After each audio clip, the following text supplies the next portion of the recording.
ஓம் மூல கணபதியே காப்பு.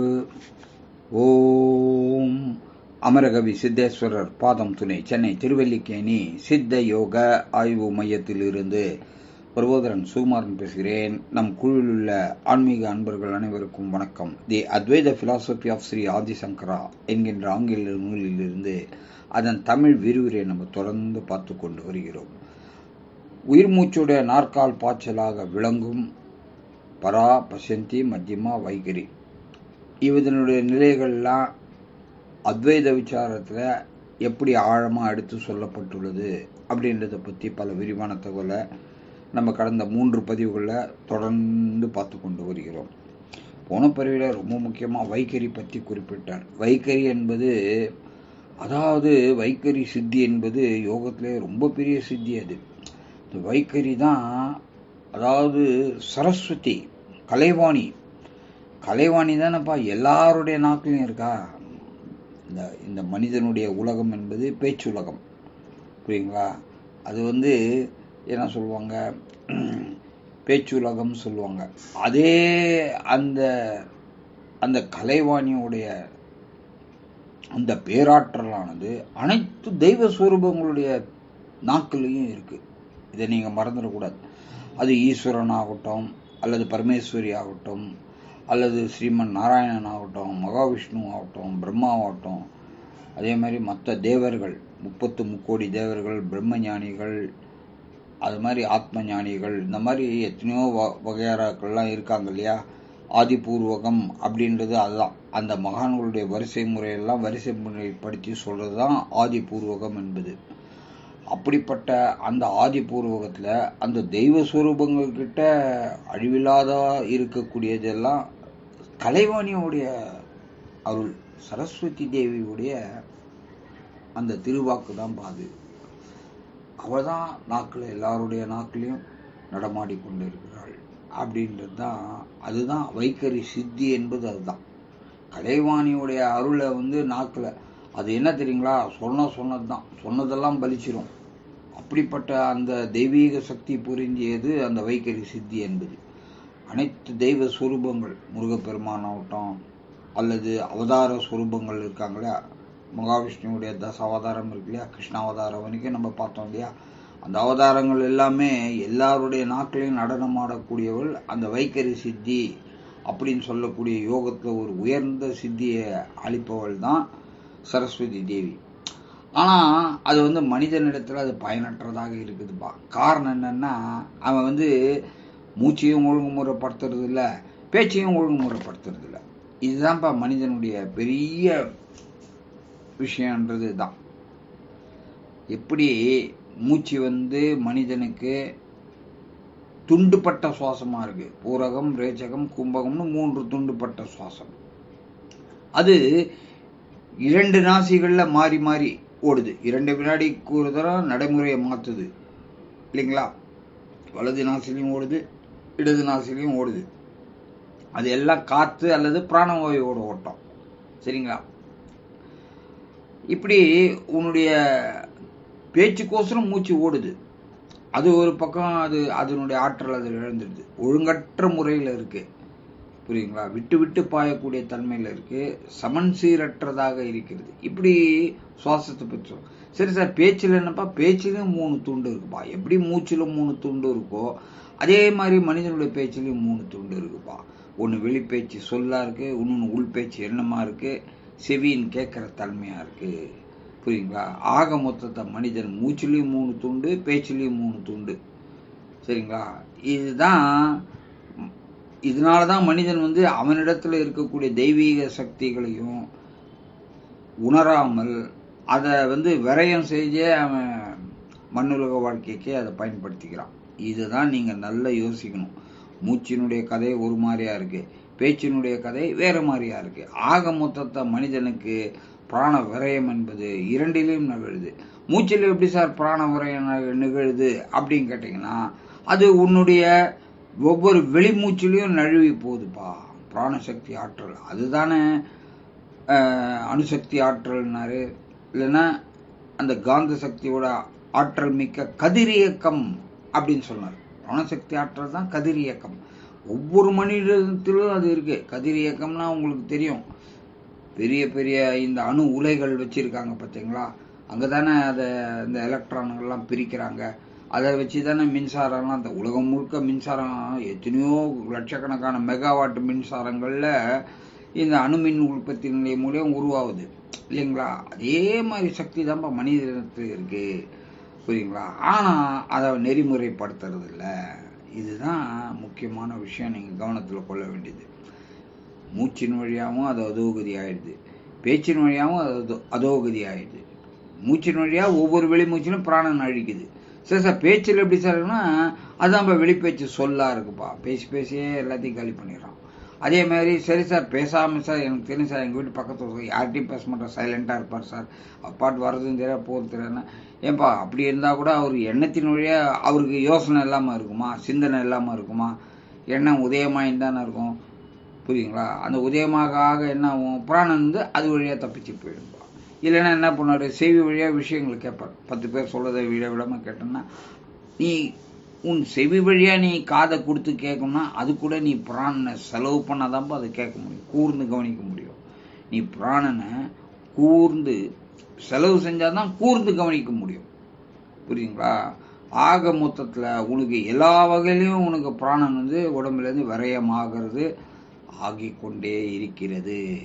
அதனாலதான் உனக்கு வைக்கரி சித்தியெல்லாம் வரதே இல்லை மனுஷனுக்கு, புரியுங்களா. இதை நீ வந்து கட்டுப்படுத்தணும். இதுக்குதான் பிராணகலையோட ஓட்டத்தை பிடிக்கணும், புரியுங்களா. மூச்சை வந்து தானா நிற்க வைக்கணும். இப்படி பல இதெல்லாம் இருக்கு. அதுக்கு தான் ஒருங்கிணைந்த யோகம்னு சொல்றாங்க. இன்டகிரல் யோகா ஆஃப் அமெரிக்காவின்னா அதை தான் அது குறிக்கிறது. இப்படி எல்லா வகையிலையும் உனக்கு வந்து இந்த பிராணன் விரயமாகிறதுனால்தான் வைக்கரி சித்தி என்பது கிடைக்கிறது இல்லப்பா. அற்புதமானதுப்பா. அத்தனை தெய்வங்கள்கிட்ட, தெய்வ சொரூபங்கள்கிட்ட வைக்கரி தான் பாரு. வைக்கரி சித்தி அடைஞ்சவங்க தான் தெய்வ சொரூபங்களா இருக்காங்க. அதாவது நம்ம வந்து தசமகா வித்யான்னு பார்க்குறோம், அம்பாளுடைய அம்சங்கள்லாம் பார்க்குறோம் இல்லைங்களா. பூமியில் இருக்கிற அம்சங்கள் எல்லாமே வைக்கரி சித்தியை தான் குறிக்கும், புரியுங்களா. அது அப்படிப்பட்ட ஒரு தெய்வீக பேராற்றல் மிக்கது தான் அந்த சரஸ்வதி தேவியினுடைய அருள் கடாட்சம் அப்படின்ற தகவல்லாம் குறிச்சோம். அதை தான் சொல்ல, அது வந்து அவ்வளோ சுலபத்தில் உன்னுடைய மைண்டில் அதை நீ கொண்டாட முடியாதுப்பா. ஏன்னா அதுங்க வந்து அது இறைவனுடைய திருவாக்கா மறுமலர்ச்சி அடைஞ்சிடும், சரிங்களா. அதுதான் அங்கே சொல்றாரு. அதுதான் அகார ஒளின்றார். அகார ஒளி தான் எல்லாத்துக்குமே அடிப்படை. இந்த பிரம்ம சிருஷ்டிக்கு அடிப்படையே அகார ஒளி தான்ப்பா. யார் அறிவார் அகாரம் அவனன்றி அப்படின்னு சொல்றாரு இல்லையா. அப்படின்னு என்ன அர்த்தம், இந்த முதல்ல இந்த பிரம்ம சிருஷ்டி தொடங்கணும்னு அந்த திருவுள்ளம், இறைவனுடைய திருவுள்ளம் வந்து படைப்பு தொழில் ஆரம்பிக்குது இல்லையா. அப்படி வெளிப்பட்டதான்பா அந்த அகாரம். அகாரம் தான் எல்லாத்துக்கும் தலைமை. அகாரத்திலேருந்து வந்தது தான் உகாரம், உகாரத்துல வந்தது தான் மகாரம், மகாரத்துல வந்தது தான் அர்த்த மாத்திரை, அர்த்த மாத்திரை வந்தது தன்மாத்திரை. அப்போ பிரணவத்துடைய 5 சிறகுகளுக்கும் தலைமை தாங்கக்கூடிய பீடமா இருக்கக்கூடியது அந்த அகாரம் அப்படின்ற ஒரு பேரொளிப்பா. அது வந்து வைக்கரி சித்தியில் அடங்கி இருக்கு அப்படின்ற தகவல் தான் நம்ம போன பதில பார்த்தோம், சரிங்களா. அது மட்டும் இல்லப்பா, அது வந்து உனக்கு வந்து யோக திருஷ்டி வரைக்கும் அதை உன்னை அழிச்சின்னு போற சக்தி. யோக திருஷ்டினா திரிகாலத்தையும் உட்கார்ந்த இடத்துல உணர்றது. அப்படிப்பட்ட அந்த தெய்வீக சக்திகளை எல்லாம் அழிக்கக்கூடிய வல்லமை பெற்றதாக வைக்கரி சித்தி அமைந்திருக்கிறது அப்படின்றத பத்தி போன பதில பார்த்தோம். அது மட்டும் இல்ல, அதுல ரொம்ப முக்கியமா ஒன்னு சொன்னார், தேவ பிரக்யா, பூமிகா ஆஃப் தேவ பிரக்யா. அதாவது மனிதன் வந்து பூத பிரக்ஞையில இருக்கான். பூமிகா என்பது 7 பூமிகளை குறிக்கும், சப்த பூமிகள் அப்படின்னு சொல்லுவாங்க. அந்த சப்த பூமிகள்ல முதல் 3 பூமி வந்து பூத பிரக்ஞை. பூத பிரக்ஞைனா மனிதன் வந்து தேக நினைவாவே கட்டுண்டு கிடப்பான். அவனுக்கு எப்ப பார்த்தாலும் இந்த தேகத்தை பற்றிய நினைப்பு தான், புரியுங்களா. அது அவன் அது அது அவன் சுயநலம், பேராசை, இதெல்லாம் அதுல இருந்து வரக்கூடிய விளைவுகள் தான். அந்த தேக நினைவை தாண்டது தான் யோகத்துடைய ரொம்ப முக்கியமான நோக்கம், சரிங்களா. அது பூத பிரக்ஞைக்கு 3 உலகங்கள் சொந்தம், பூ புவர் சுவர். மனிதன் வந்து இந்த 3 உலகங்களை தான் சுத்தி சுத்தி சுத்தி வளம் வருவான், புரியுதுங்களா. இதுதான் அவனுக்கு பெரிய ஒரு சவால் நிறைந்த விஷயம். இது தான்றது தான் தேவ பிரக்ஞைகளுக்கு உரிய உலகங்கள். அந்த தேவ பிரஜைக்கு உரிய உலகங்கள் எதுப்பானா அதுதான்ப்பா அழிவில்லாத 4 உலகங்கள். அதுல முதல்ல வருது மகர்லோகம், ஜனோலோகம், தப்போலோகம், சத்தியலோகம் அப்படின்னு சொல்லக்கூடிய 4 உலகங்கள் தேவ பிரஜையினுடைய வசம் இருக்குப்பா. பூத பிரஜை என்பது பூ, புவர், சுவர். இதுலதான்ப்பா மனிதன் சுத்தி சுத்தி சுத்தி வரம் போடுவான்ப்பா. புரியுதுங்களா? பிறவிதோறும் துரத்தினே வர்றது இந்த 3 உலகங்கள் தான். அதுதான் அவனுக்கு ஜாகிரதம், சொப்னம், சுசுப்தி அப்படின்னு 3 சுழற்சிகள் இயற்கை இடைவிடாம கொடுத்துக்கிட்டே வருது அப்படின்றது தான் போன பதிவில் நம்ம முக்கியமா பார்த்தோம். சப்த பிரக்யா, அந்த தேவ பிரக்யைன்னா அந்த பூமிகான்ற அந்த 4 அழிவில்லாத உலகங்கள். அதுதான் என்ன சொல்றன்னா இம்மெஷரபிள். நீ அந்த இடத்துல போய் அந்த பேரறிவு எவ்வளவு ஆழம் மிக்கது என்பது உன்னால ஊகிக்க கூட முடியாதுப்பா. எங்க போகுது, எவ்வளவு தூரம் ஆழமா போகுது, அதுக்குள்ள நம்ம போக எப்படிப்பட்ட நிலைகளெல்லாம் நம்ம தக்க வைப்போம் அப்படின்றதெல்லாம் கூட உன்னுடைய மனதுக்கு புழைப்பா. போ எல்லாமே விரிவடைஞ்சினே போகுன்றார். அப்படிப்பட்ட அள்ள குறைவில்லாத அந்த ஞான சொரூபமா அங்க இருக்குப்பா. அதான் சொன்ன பகவத் சுரூபம் அப்படின்றார். பகவத் சுரூபம்னு வேதாந்திகள் கூப்பிடுறாங்க. அதே இதுதான் சித்தர் ஞான பரிபாக நிலை அப்படின்னு அற்புதமா விவரிக்கிறாங்க. இதெல்லாம் நீங்க சித்தர்கள் பாட்டு தேடினாலும் கிடைக்கவே கிடைக்காது. எழுதி வச்சுக்கோங்க. எங்கேயாவது உங்களால் கண்டுபிடிச்சி சொல்ல முடியாது. சரிங்களா? இதெல்லாம் சும்மா நுனிப்புல் மேயறவங்க தான் நிறைய பேர் இருக்கிறாங்க. இந்த டெப்த் எல்லாம் போய் யாருமே இதனுடைய மர்மத்துல இருக்கக்கூடிய விஷயங்கள்லாம் எடுத்து சொன்னதே இல்லைங்க. இதுதான் நம்ம முக்கியமா தெரிஞ்சுக்கணும். அதுதான் அங்க சொன்னார். omniscient where oneself the divine embraces in that transcendence. அந்த இடத்துல அந்த தெய்வீக பேரருள் என்பது அந்த ஜீவன் அப்படியே கவ்வி பிடிச்சுக்குதான். ஆட்கொள்ளப்படுதல் என்பது அதான்.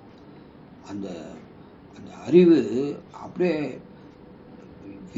விரிவடைய அந்த பிரமிப்போட ஆனந்தத்துல அந்த ஜீவன் கூத்தாட ஆரம்பிச்சிடும். அப்படிங்களா? அதுதான் ஆத்மானந்தம் அப்படின்றது.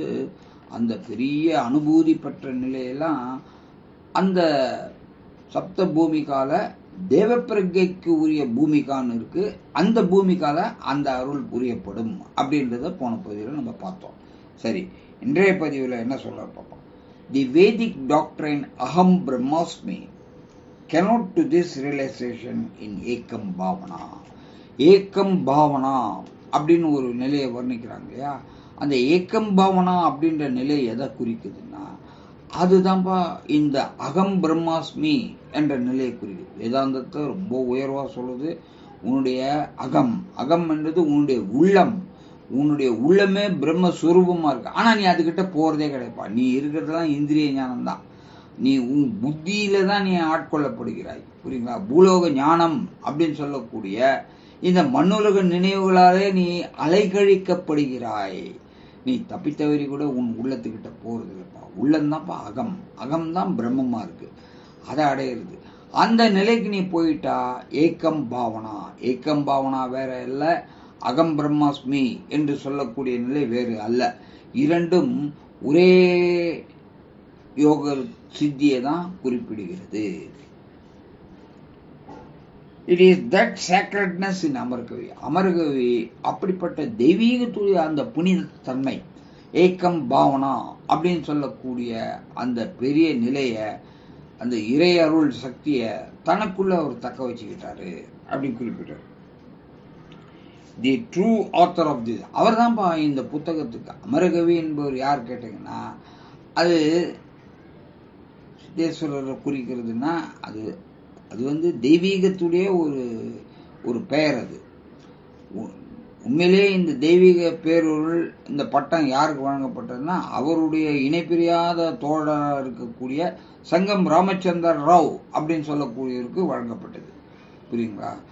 மண்ணுலக வாழ்க்கைக்கு சங்கம் ராமச்சந்தர் ராவ், தேவலோக வாழ்க்கைக்கு அமரகவி சித்தேஸ்வரர். இந்த இந்த இந்த அடிப்படை வித்தியாசத்தை நீங்க நல்லா புரிஞ்சுக்கணும். அமரகவி சித்தேஸ்வரர் என்பது யார் கேட்டா அது பரமாத்மாவுடைய இன்னொரு பேரா நீங்க கூட அடையாளம் படுத்திக் கொள்ளலாம். The tradition of spiritual guidance has faded with times of and Srividya survives today amidst its rituals and மந்திர ஆராதனா.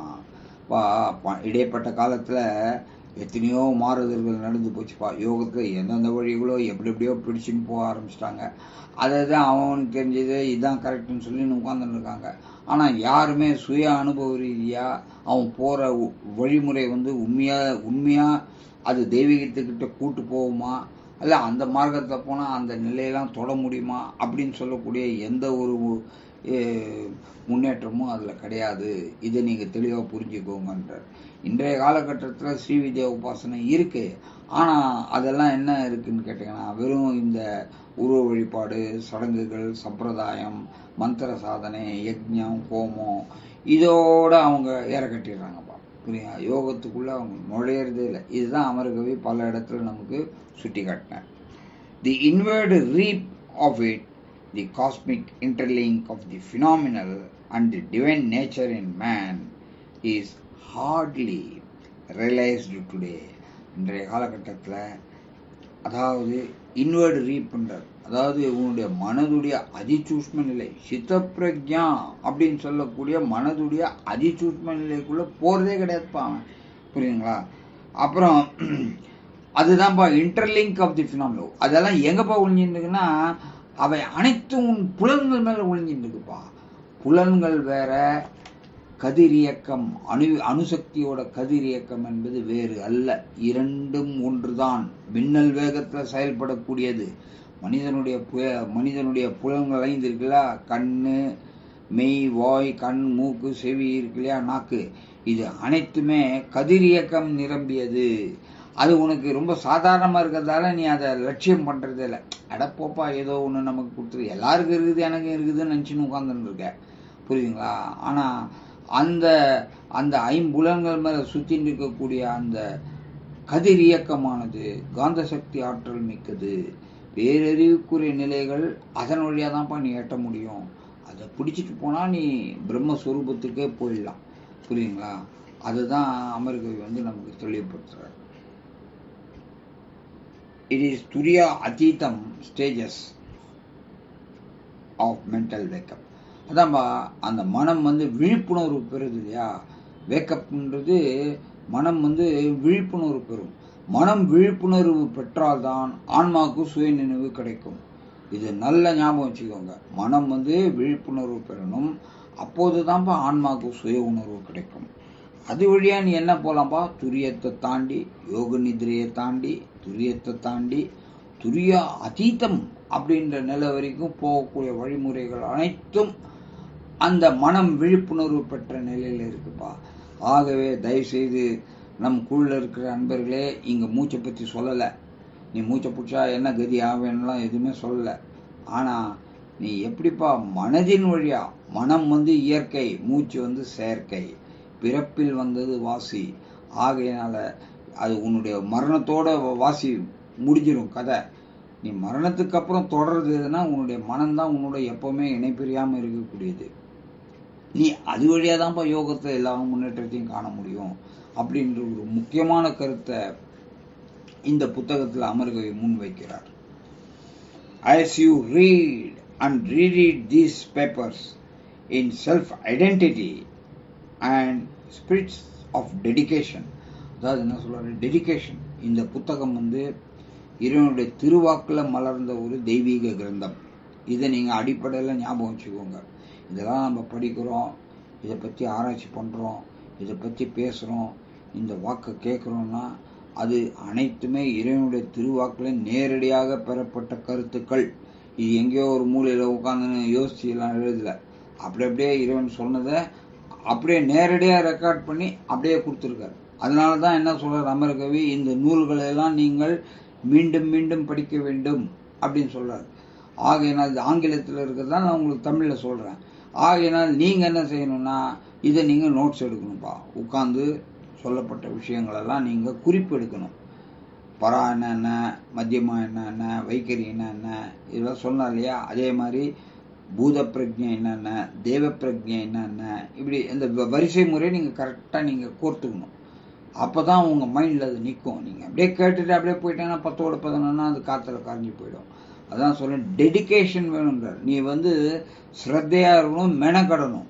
அந்த தெய்வீக ஞானம் நமக்கு வரணும் அப்படின்னு நீ உனக்குள்ள உறுதி பூண்ட வேண்டும். நீ அப்படிப்பட்ட உறுதியை உன் மனதில் வளர்த்து கொண்டால்தான் இந்த மாதிரியான தெய்வீக விஷயங்கள்லாம் உன் மனதோடு நிலைத்து நிற்கும்பா. யோகம்னா சும்மா கால் மேலே கால் போட்டு உட்கார்ந்து இருக்கிறது அல்ல, அல்லது எங்கேயாவது ஒரு மூலையில் உட்காந்து அப்படியே தியானம் பண்ணுறீங்கன்னு பஜனை பண்ணுறதும் கிடையாது. நீ உழைக்க தயாராக இருக்க வேண்டும். உழைப்பே உயர்வு தரும். நீ எந்த அளவுக்கு இதில் கடுமையான உழைப்பை கொடுக்குறியோ அந்த அளவுக்கு உனக்கு ஞான யோகத்தில் உனக்கு நிச்சயமாக உனக்கு பரிசு அளிக்கப்படும் அப்படின்றது அமர்கவி தெளிவுபடுத்துறார். You will touch my conscience more and more. நீ இந்த புத்தகத்தை மீண்டும் மீண்டும் படிக்கணும், மறுபடியும் படிச்சு அது ஒரு பக்தி சிரத்தையோட உன்னுடைய நேரத்தை நீ அதிலேயே கவனமாக செலவிட்டு வந்தனா அப்போ நீ அமர்கவியுடைய அந்த பேரறிவுக்குரிய நிலை எப்படிப்பட்டதுன்னு உணர தொடங்குவாய்ப்பாய. அந்த அந்த அவர் எந்த நிலையில போய் இதெல்லாம் சொன்னாரோ அந்த நிலை எப்படிப்பட்டது அப்படின்றத நீ இதன் வழியாக நீ உணர்ந்து கொள்வாய் அப்படின்னு சொல்றார். ஆகையினால இதை நீங்க எல்லாரும் உங்க கவனத்துல முக்கியமா எடுத்துக்கோங்க. மறுபடியும் படிக்கிறேன், கேளுங்க.